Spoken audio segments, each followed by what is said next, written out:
Assalamualaikum warahmatullahi wabarakatuh. Perkenalkan, nama saya Bagus Budiman, NPM 227064516081. Kali ini saya akan mempresentasikan soal dan jawaban yang sudah saya buat pada UAS mata kuliah Interaksi Manusia dan Komputer. Nomor 1, ada jelaskan latar belakang dari paper yang Anda pelajari. Latar belakang dari makalah ini adalah perlunya meningkatkan kualitas desain aplikasi dan platform digital yang user-friendly di tengah perkembangan teknologi informasi yang pesat. Meskipun aplikasi dan platform digital semakin banyak digunakan, masih banyak pengguna yang mengalami kesulitan karena desain yang kurang intuitif dan fungsionalis yang tidak memenuhi kebutuhan mereka. Oleh karena itu, interaksi manusia dan komputer menjadi penting untuk menerapkan dalam perancangan aplikasi agar dapat menciptakan produk yang tidak hanya canggih secara teknologi, tetapi juga mudah digunakan dan memberikan pengalaman yang positif kepada pengguna. Nomor 2, jelaskan permasalahan secara umum dan khusus terkait dengan topik paper. Yang pertama, permasalahan umum. Banyak aplikasi dan platform digital yang tidak memenuhi harapan pengguna dalam hal kemudahan penggunaan dan pengalaman yang memuaskan. Hal ini disebabkan oleh kurangnya penerapan metode IMK dalam proses perancangan. Sedangkan permasalahan khusus terdapat kebutuhan untuk memahami metode-metode IMK yang spesifik dan bagaimana metode tersebut dapat diterapkan secara efektif dalam proses desain untuk meningkatkan usability dan user experience. Selain itu, diperlukan studi kasus yang dapat menunjukkan dampak penerapan IMK dalam aplikasi nyata, seperti pada aplikasi e-commerce. Nomor 3, jelaskan tujuan atau outcome atau capaian dengan metode yang diusulkan dalam paper.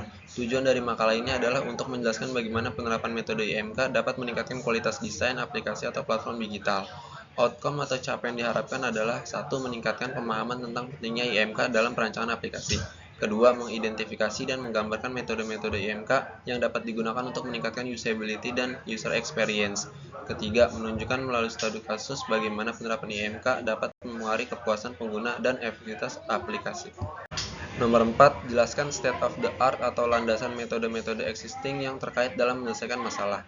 State of the art dalam menyelesaikan masalah ini melibatkan konsep-konsep kunci dari IMK seperti usability, user experience, user-centered design, heuristic evaluation, dan prototyping.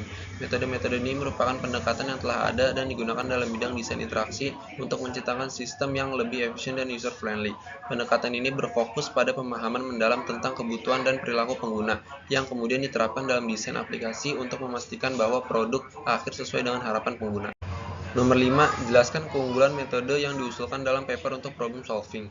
Keunggulan metode yang diusulkan dalam makalah ini adalah pendekatan yang berpusat pada pengguna user-centered yang memastikan bahwa kebutuhan pengguna menjadi prioritas utama dalam proses desain. Dengan menggunakan metode IMK, pengembang dapat melakukan interaksi desain berdasarkan umpan balik pengguna secara langsung sehingga aplikasi yang dihasilkan lebih sesuai dengan kebutuhan pengguna dan lebih mudah digunakan.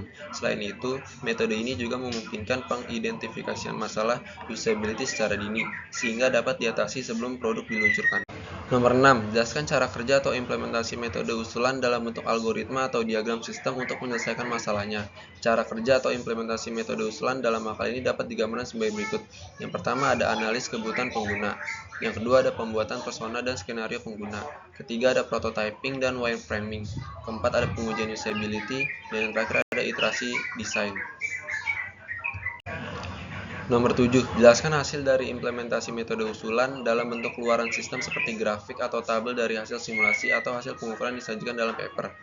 Dalam konteks makalah ini, hasil dari implementasi metode usulan akan berupa peningkatan usability dan user experience yang ditujukan melalui hasil pengujian usability.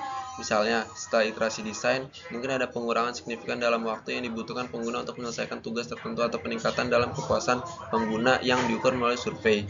Jika makalah ini merupakan sebuah studi ilmiah, hasil bisa disajikan dalam bentuk grafik yang menunjukkan perbandingan antara performa aplikasi sebelum dan sesudah penerapan metode IMK atau tabel yang merinci hasil evaluasi usability pada setiap iterasi desain. Nomor 8, jelaskan hasil analisa data yang diperoleh dikaitkan dengan parameter-parameter yang digunakan sebagai indikator keberhasilan. Hasil analisa data menunjukkan bahwa penerapan metode IMK secara signifikan meningkatkan parameter-parameter seperti kemudahan penggunaan, waktu yang dibutuhkan untuk menyelesaikan tugas, dan tingkat kepuasan pengguna. Parameter keberhasilan ini mencakup 1. Ada usability. Usability diukur melalui pengujian dengan penggunaan untuk melihat seberapa mudah aplikasi digunakan. Yang kedua, ada waktu penyelesaian tugas. Diukur melalui berapa lama waktu yang dibutuhkan pengguna untuk menyelesaikan tugas-tugas tertentu di dalam aplikasi. Yang ketiga, ada kepuasan pengguna. Kepuasan pengguna diukur melalui survei kepuasan pengguna setelah mereka menggunakan aplikasi. Nomor 9. Jelaskan kesimpulan yang diperoleh dari hasil penerapan metode usulan. Kesimpulan dari penerapan metode EMK dalam makalah ini adalah bahwa dengan menerapkan pendekatan yang berpusat pada pengguna, pengembang dapat secara efektif meningkatkan usability dan user experience aplikasi. Proses iterasi yang melibatkan pengguna secara langsung memungkinkan identifikasi dan perbaikan masalah usability sebelum produk diluncurkan, yang pada akhirnya meningkatkan kepuasan pengguna dan keberhasilan aplikasi di pasar. Nomor 10. Menurut Anda, apa ide selanjutnya untuk mengembangkan metode usulan dari paper? Jelaskan ide Anda dalam menerapkan dan mengembangkan untuk menyelesaikan masalah ini. Ide selanjutnya untuk mengembangkan metode usulan ini adalah dengan mengintegrasikan teknologi kecerdasan buatan atau AI dan machine learning untuk lebih memahami perilaku dan preferensi pengguna secara otomatis. Misalnya, aplikasi dapat menggunakan algoritma machine learning untuk mempersonalisasi antarmuka dan fitur berdasarkan interaksi pengguna sebelumnya. Selain itu, penerapan metode EMK dapat diperluas dengan menggunakan data analitik real-time untuk terus memantau dan memperbarui desain aplikasi berdasarkan pola penggunaan yang aktual. Integrasi dapat diintegrasi dengan teknologi lain seperti augmented reality dan virtual reality. Juga dapat dieksplorasi untuk menciptakan pengalaman pengguna yang lebih imersif dan interaktif. Dengan demikian, aplikasi dapat terus berevolusi dan menyesuaikan diri dengan kebutuhan dan preferensi pengguna yang berubah seiring waktu. Sekian presentasi yang saya sampaikan, kurang lebihnya mohon dimaaf. Wassalamualaikum warahmatullahi wabarakatuh.